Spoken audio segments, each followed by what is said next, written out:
He covers the New York Yankees for Newsday, Long Island. His name is Erik Boland. He's been doing this for a long time, since 2009, does a tremendous job, and we are pleased to have him on the Braden Show. Erik, how's it going? Hopefully you're staying dry in New York.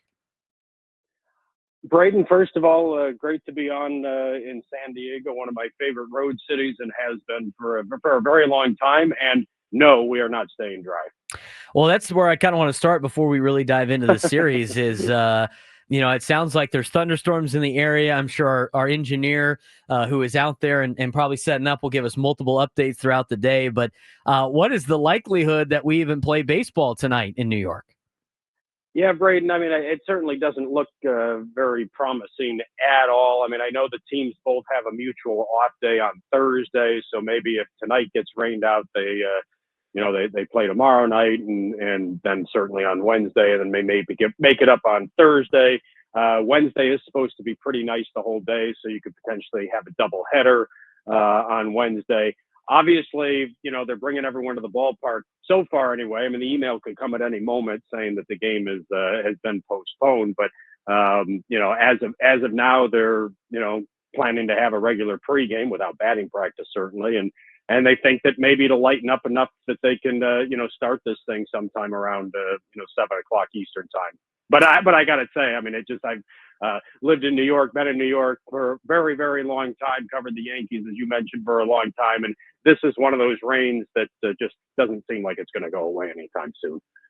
Erik Boland, who covers the New York Yankees for Newsday Long Island, joining us on the Braden Show. Well, I have to get the rain update. We usually don't have rain in San Diego. We don't know what a rain delay is out here on the West Coast in Southern California. But let's talk about the Bronx Bombers. Obviously, the big storylines, I think, coming into this series, and there's a lot of them with the Yankees, but most notably has been some of the injuries that they have had as of late. Jazz Chisholm Jr. went on the injured list. It sounds like they've avoided a potential disaster with Anthony Volpe, but they did make a roster move to pull up George Lombard Jr.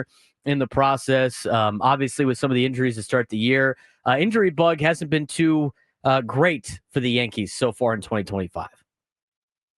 No, it hasn't been, and obviously you go back to spring training with losing Garrett Cole for the entire season, Tommy John surgery, and Luis Gil, the reigning AL Rookie of the Year, lost for the first 3 months at least of the season with a significant right lat strain, and 3 months might be at the low end of that, though indications are his rehab is going fine. But the Jazz Chisholm injury and oblique, we all know how long those can take. Right now, the time frame for him is roughly 4 to 6 weeks, and they really don't have a whole lot of depth in terms of everyday options that you would be comfortable with if you're the Yankees or a Yankee fan, of guys that you would feel good about putting in there 5, 6, 7 days. And all of a sudden, DJ LeMahieu, who most of the fan base had given up on really probably 2 years ago, he's in a rehab assignment right now, started the year on the IL with a calf injury.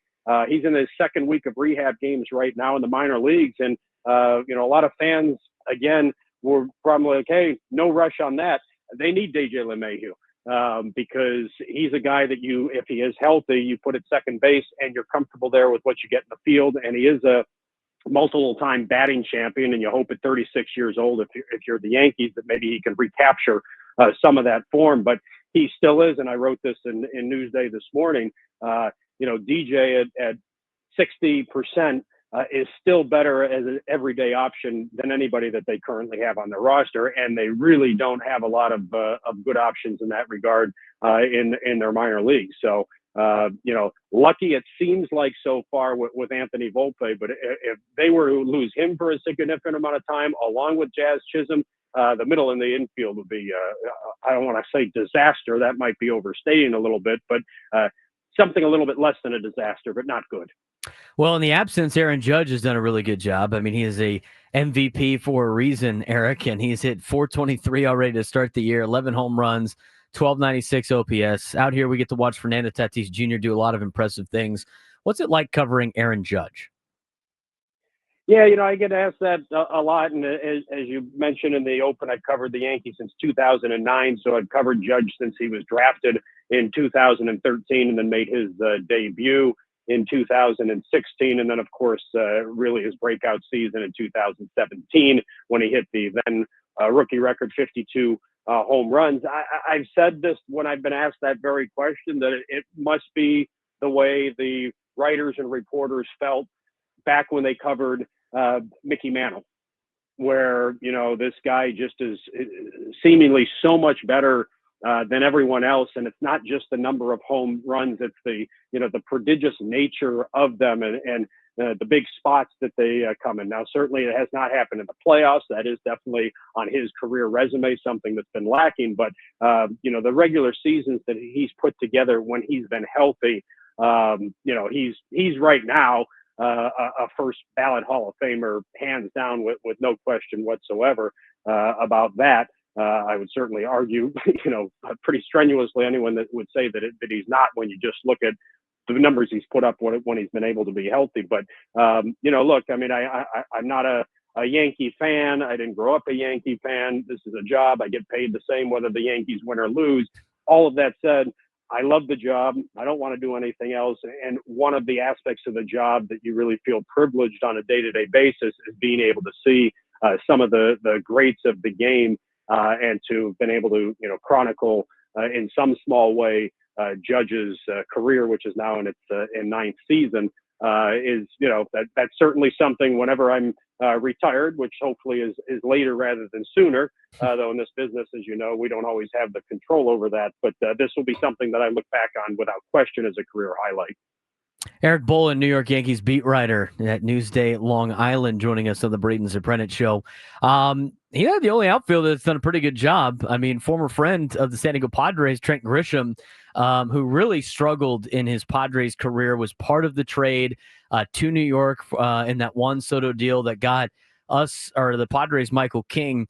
He's really starting to hit his stride a little bit here with the Yankees in year two. 296 average, 8 home runs, 15 RBIs. What's been the biggest difference for Trent Grisham in year two in a Yankees uniform?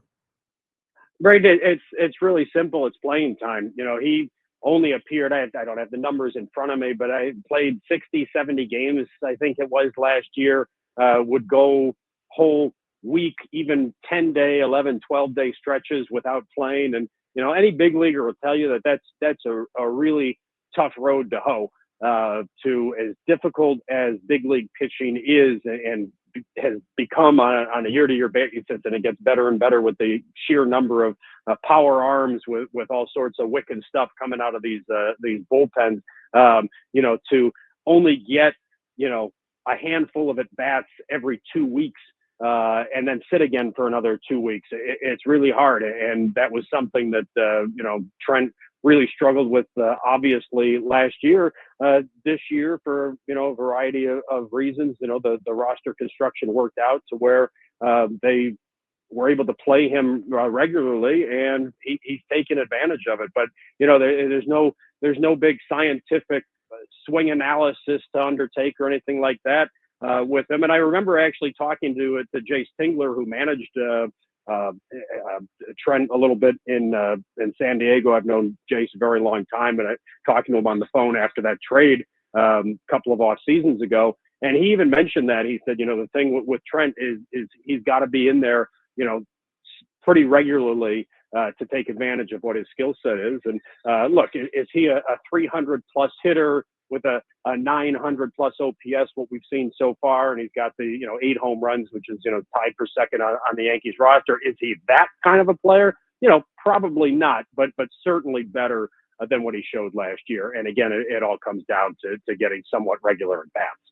Pitcher on Tuesday, or the second game whenever it is played due to weather out there in New York, Erik, will be Michael King, former New York Yankee. We talked to him a little bit about it before they left on the road trip about his next start. Being at Yankee Stadium, kind of had some mixed emotions about it. He said the biggest challenge for him is not laughing when Aaron Judge comes to bat because they're still really good friends. How do you think Michael King's return to Yankee Stadium will go, and being a visitor for the first time, and what do you expect from Michael King back at Yankee Stadium since you've covered him for a while? Yeah, I mean, Yeah, I mean, look, I mean, I remember talking when Michael was establishing himself in the big leagues a few years ago as a bullpen stud for the Yankees. He was kind of a swing guy, but really was a multi-inning uh, pitcher that they would bring in specific circumstances. The starter was struggling in the fifth inning. There are a couple of runners on. They bring King in, he'd get a couple of big strikeouts, and then throw three scoreless innings, dominate, 9 up, 9 down, whatever. And it was an invaluable role for that year. But Michael never made any bones about it that he wanted to be a big league starter. And I remember talking to Garrett Cole about King a few years back before he had starting.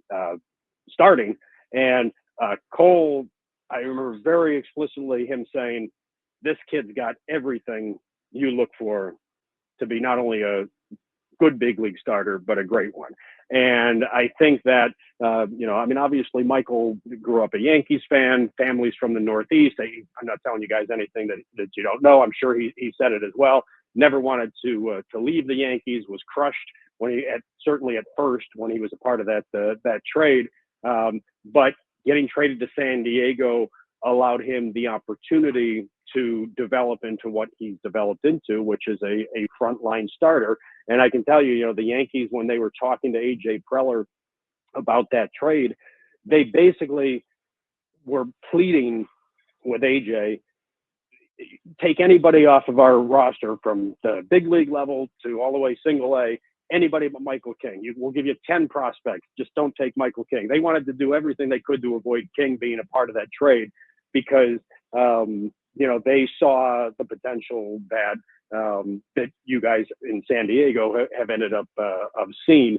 And I don't think there's any reason to expect, yes, he'll have mixed emotions. He's still close with quite a few guys in that clubhouse. And you mentioned, Aaron Judge certainly at the head of that list. But between the lines, he's one of the great competitors that I have covered. Even just covering him a handful of seasons, you could see that in him as a young pitcher. And when I started covering this beat, that was the last vestiges of the Mariano Rivera, Derek Jeter, Andy Pettitte. I could go down the line. Those dynasty teams who are great competitors, and Michael King between the lines is I believe cut from that same ilk. So yeah, there'll be mixed emotions. I'm sure he'll have some family down here from the Boston area. But once the game starts, I would expect Michael to probably perform about the way that he's performed so far this year, which has been pretty damn good.